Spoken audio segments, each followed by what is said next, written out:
If I want to start Islamic Finance Center, just to provide Islamic finance services, what should I take care of or look at to create a foundation or platform for Islamic finance? In the UK or in Qatar? In Qatar. Qatar? I think you have one. I think you follow this model as a. Are you talking about for providing services to individuals? Or do your own thing? Yes. Private, yeah. What? You go to the capital market authority and you apply for a license, and here you are. Okay, and if you have the funds, I'm willing to help you. And me. Okay, so you have to Looking for support liquidity.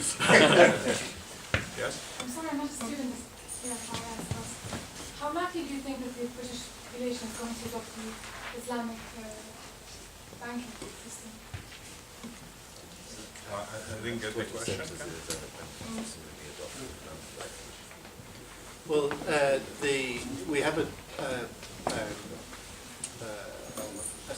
big struggle on our hands to communicate the benefit of Islamic finance, even to the Muslims, because the population. I mean, Professor Furiki probably better able to speak on these subjects, but we have a diversified and both geographically and economically diversified population, and the need to communicate the fundamentals. It's one of the things that I know that QFSB and the foundation are, QF, the academy, QFBA and the academy are looking to do here is create financial literacy.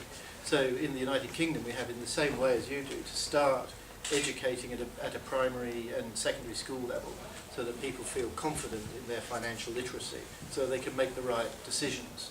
The government is very keen for the Muslims to engage because it creates economic engagement and economic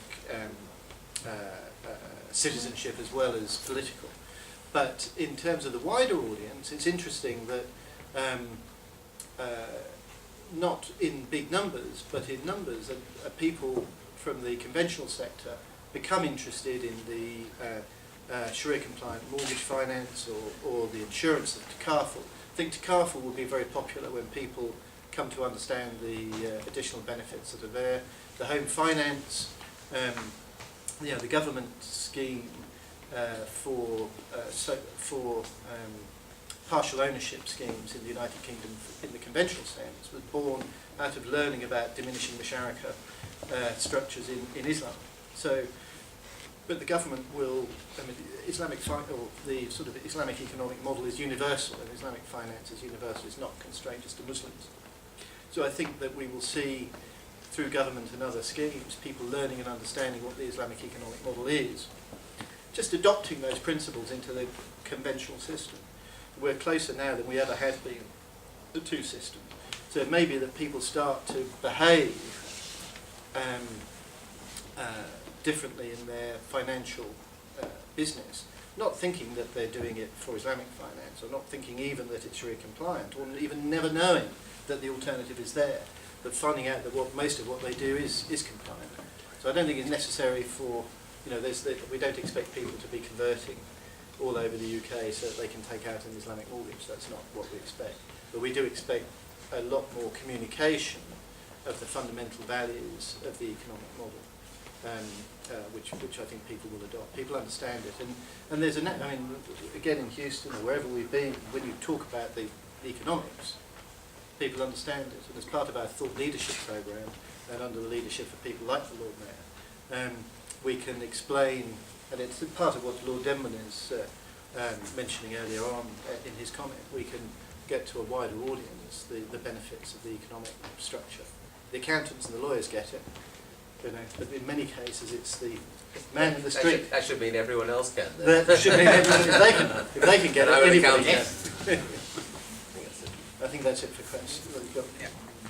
Well, can I have one brief question? For the Lord Mayor. Yes. I thank you. It's our pleasure to have you here. And I hope you speak about the legal framework for the Islamic banking in the UK. But what I know, it's a need because it's to establish it's easy, but when you have a problem, it's not all the details, it's solved, or what is the new things about the legal framework for Islamic banking. That's the first question. The second question, did you want to have different program here in Qatar, so like a scholarship or something like that?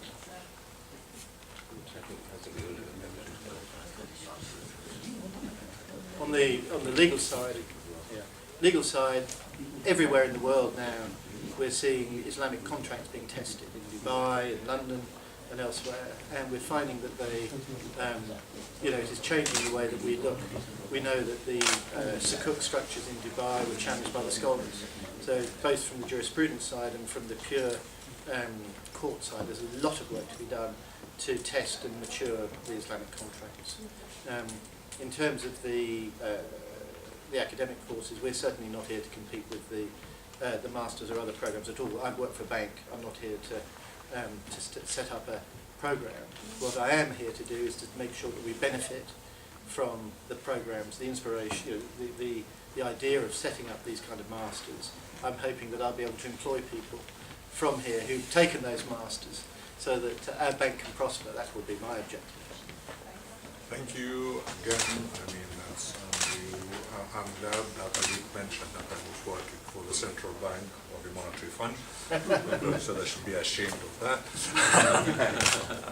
Thank you, Mayor, and really couldn't find the words to express our gratitude for the visit of this distinguished delegation. And as you rightly stated, it is the first step of quite a long journey that I'm positive are going to take together for a successful end, inshallah.